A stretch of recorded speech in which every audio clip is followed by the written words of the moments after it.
Boom, boom, boom, boom, boom, boom, boom, boom, boom. Now tell me what you gonna do, but it ain't nowhere to run. Please, today is UTEP's Day of Silence. My name is Andre Sanchez. I'm a member of Delta Lambda Phi National Social Fraternity.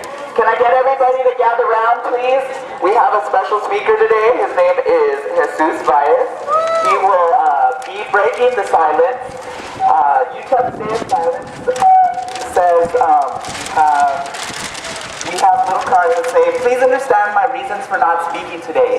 I am participating in the Day of Silence, a national youth movement protesting the silence faced by lesbian, gay, bisexual, and transgender people and their allies in schools.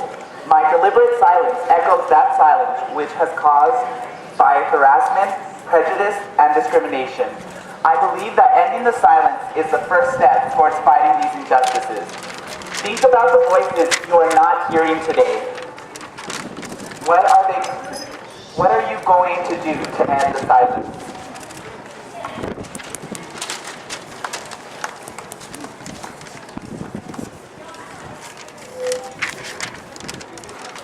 Last week, as some of you may know, Arizona Governor Jan Brewer signed the Bill 1070. In the same week, in Long Beach, California, a female-to-male transgender student was approached in a bathroom. He was pushed against a wall, and the words "it" were carved into his chest. Given these events, I wanted to share with everyone who would listen something I wrote. He strolled through his campus that night. No fear of shadows behind him. No threat of boogeymen and hooded figures hungry for him. He was a man now after all. Spending months binding down breasts that betrayed him, practicing ways to bend his voice so that no one would know he'd been born in the wrong body. He walked the way they all walked. Long Beach, California boy, laid back swagger, like the world was full of possibility now that he was no longer a she. A routine detour to the bathroom was in order, and when nature called, so too did someone else by his name. And when he turned to respond, his attacker pulled the boy's shirt over his head, and like some sledgehammer from hell, his arm drove a sharp object onto the boy's skin and carved it onto his chest.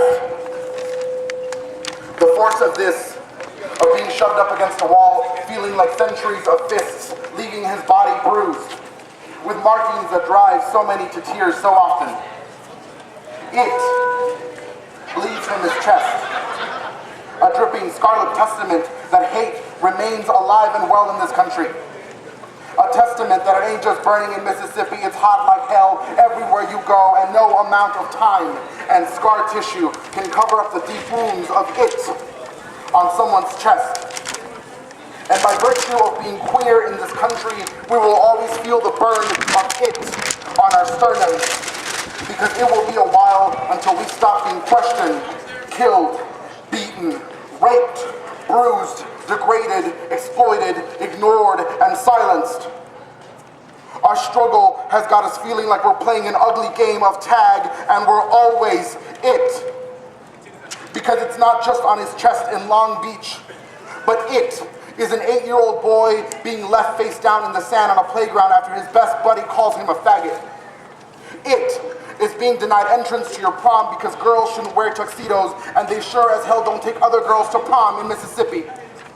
It is watching Arizona Governor Jan Brewer sit down inside 1070, taking her pen and carving illegal on thousands of brown bodies, innocent contributors to the very state that she swore to protect. It is black bodies swinging from nooses on poplar trees in Atlanta, Georgia, like strange fruit.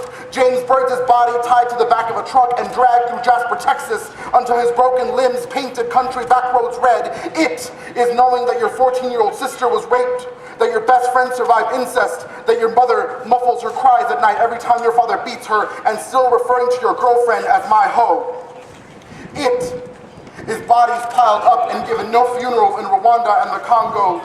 Anne Frank hiding in a cellar, Robert Mugabe smiling his do-nothing smile while people starve, Chinese girls left in dustbins and thrown off mountains, Mexican sisters being murdered and left to dry in the desert sand only 20 minutes from here.